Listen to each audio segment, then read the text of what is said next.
What's up, guys? Welcome back to the poker vlog. This is going to be episode number 34, back at the South Point for some more 3-5 no limit. We're going to be playing a lot of sessions here. You know why? We're halfway, we already got half the hours for their summer free roll. So from June 1st to August 31st, you need 100 hours, then you qualify for a 300K free roll, which I played this one time in 2016. I got 100 hours and I made final table and got better than third place money, so I got like 13,300. So let's try it again. You know, maybe we'll. First place is 40,000. I'm sure it'll be a chop at the final table, but we'll see how it goes. So yeah, we're waiting on the 3-5 list, and we'll catch you at the table. All right, we grab the max 1500 and get seated at what looks to be an amazing game. A good mixture of a couple locals, some tourists, a bunch of different ages, some ladies.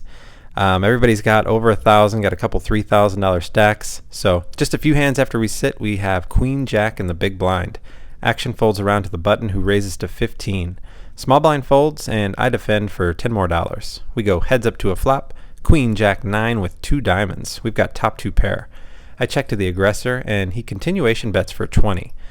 With some straight and flush draws out there, I'd like to play for more money. We can potentially get more value from his aces, kings, ace-queen type of hands, and make him pay if he wants to draw. So I put in the raise to 65, and he quickly makes the call. Turn is a blank, 3 of hearts. I continue with a bet of 110, and he makes the call. River is a beautiful jack, giving us the second best hand possible on the board. It feels like that he most likely missed a big draw. I could check, but my opponent doesn't look like the type to be blasting river bluffs. And you never know, he could have kings, aces, ace, queen, so I bet 175 to target those holdings, but he makes a nice laydown. I think also, given the line that I took with this hand, checking the river doesn't make a lot of sense. Since I'm check raising, I'm already repping at least 2 pair or a straight, so checking the river wouldn't make as much sense with that line that I took. Next, we pick up everybody's favorite hand, pocket jacks in middle position. Under the gun +1 limps, and I raise to 20. Action folds around to the small blind, who calls, big blind calls, and the early limper calls. So we go 4 ways to a flop, king 9-3 with 2 hearts. Small blind checks. Big blind leads for $25. We're going to see that a lot from this opponent. Next player folds, and action's on us. We've talked about this bet many times over the course of 34 vlogs now, and every time it's been the same. Leading out into the pre-flop raiser, usually as a draw or a marginal 1-pair hand. I'll be punishing this bet a huge percentage of the time, whether I have it or not, so I put in the raise to $80. Small blind folds. Big blind thinks for about 15 seconds and makes the laydown. And that, ladies and gentlemen, is how you win with pocket jacks. Just raise and take it down. Next, we have a monster deuce 5 of clubs in the cutoff. We see 2 middle position limpers, and I just can't resist getting involved. I got to punish them. I raise to 30, and only the limpers call. So we go 3 ways to a flop, jack 9-4, 2 hearts, 1 club. Same lady from last hand leads right out again, this time for $35. Next player folds, and again, since I know this is usually such a weak play, I can't help but get involved. This time, I decide to float, planning to steal this pot on future streets. I make the call of 35, and we get an 8 of diamonds on the turn, no help. She quickly grabs a bet of $60. It's such a small bet, I really have her pegged on a flush draw this time.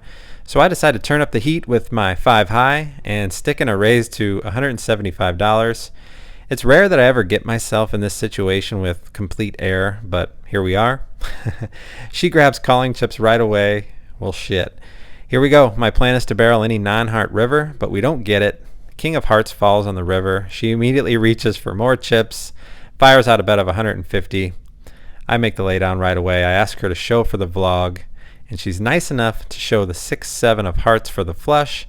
She did turn a straight draw with it, so it explains why she called very quickly on the turn, but it would have been a nice bluff to pull off there had that heart brick the river or the straight. Oh well, nice hand. Just 2 hands later, we get the exact same deuce 5 of clubs in late position. We've got to play it again, right? This time under the gun opens for 15, same lady from last hand. I call, button calls, and the blinds fold. We go 3 ways to a flop, ace 8-3 rainbow with 1 club. We have a gutter and backdoor flush draw. Under the gun checks, I check, and button bets $30. Original raiser folds, and I make the call.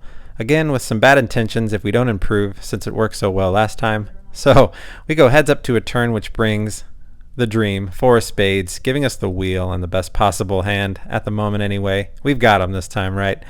I check to the aggressor, and he continues betting, makes it $60 on the turn. I grab some raising chips just like last time. I make it 175. I'm thinking he's going to fold if he has anything less than 2 pair.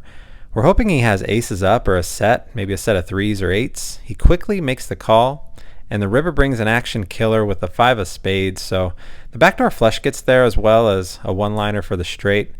I debate checking since I've just been getting crushed lately by so many backdoor flushes, but after some thought I decide against that because he's so much more likely to have 2 pair or a set of 3s or 8s, and on this hideous board he's definitely going to check those hands back and will miss a ton of value. So I go with a bet/fold if I get raised option and bet 225 on the river. He takes about 10 seconds. We're hoping for the call, but my opponent grabs way more than 225 and is shaking rather heavily when he slides out $800.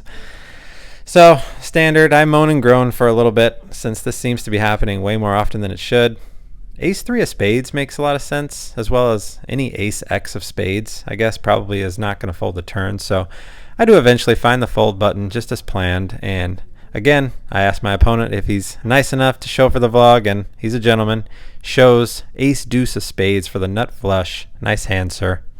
So we started off good, but now we got to add on some money. We're quickly in the game for $2,200. Let's move on.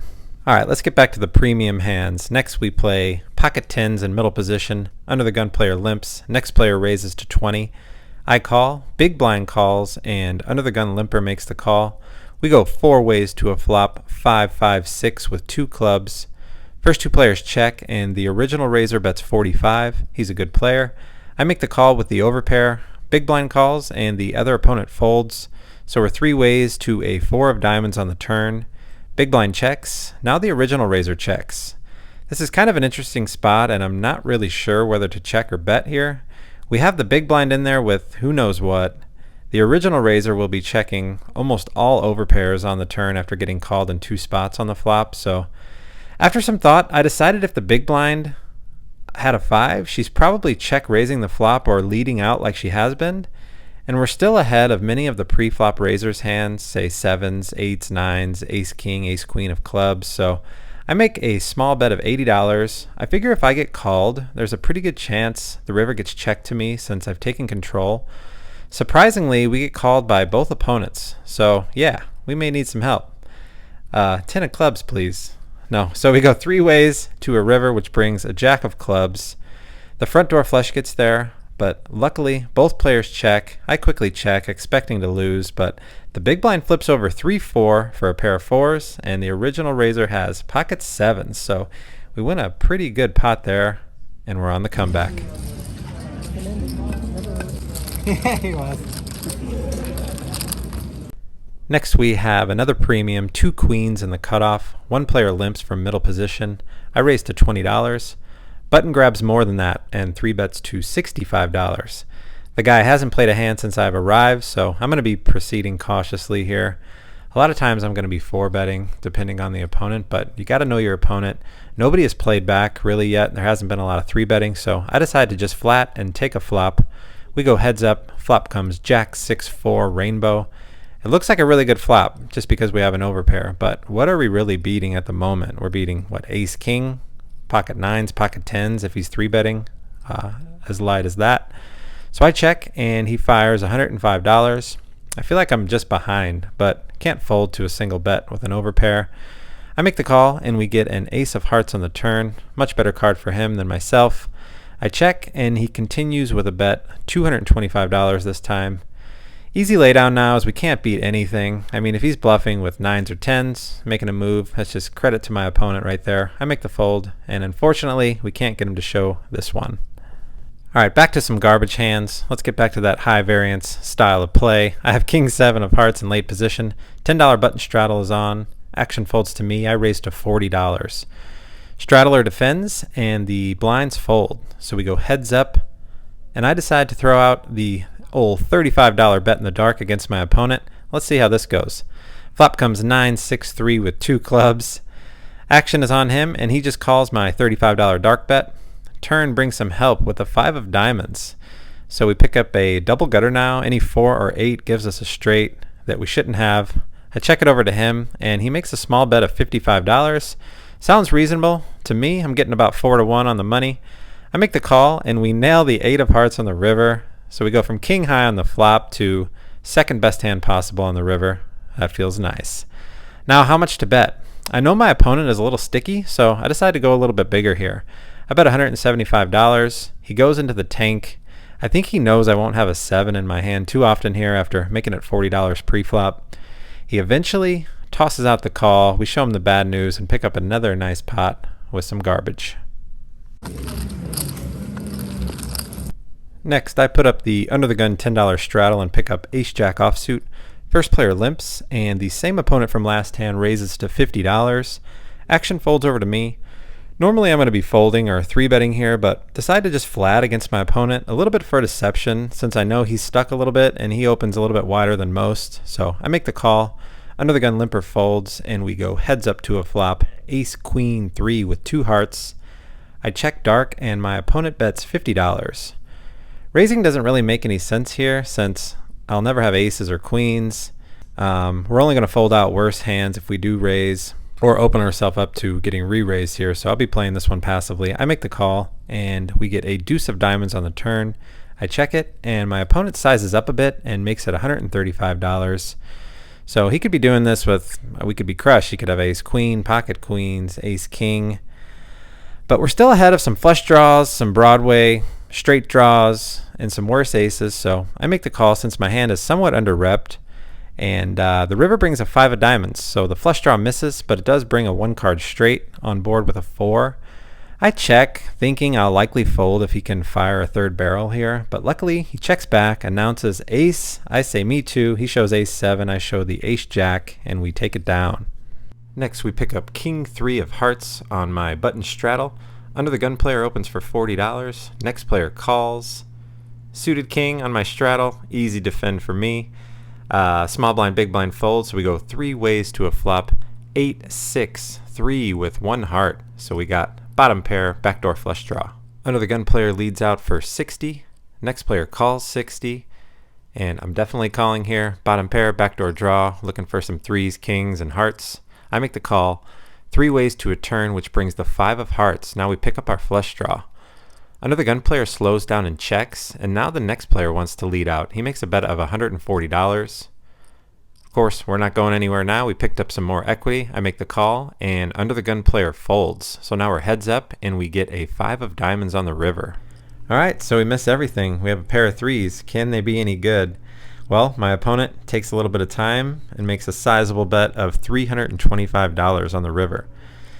So action is on us. We have a bluff catcher, but what type of bluffs does he have here? Let's go back to pre-flop. Under the gun player 40, and he was next to act, and he makes the call. So he should have some pretty strong suited broadways, suited aces, some middle pocket pairs. So if he's betting for value here, it's probably pocket 8s, pocket 6s. Pocket 5s are a little bit less likely now. If he has like 9s, 10s, or jacks, I would think he would just check call on this river. So basically, after some thought, as long as I was sure this player was capable of floating on the flop with nothing, I thought it was more likely that he was bluffing. So after some tanking, after my opponent actually made his bet, he looked immediately straight down at the table. And I tanked for quite a while here, a couple minutes, and eventually toss out the call. He hears the bad news and he says, you're good. And he shows king, queen, high. So we win a massive pot there. Bottom pair in the straddle. Nice. Wow.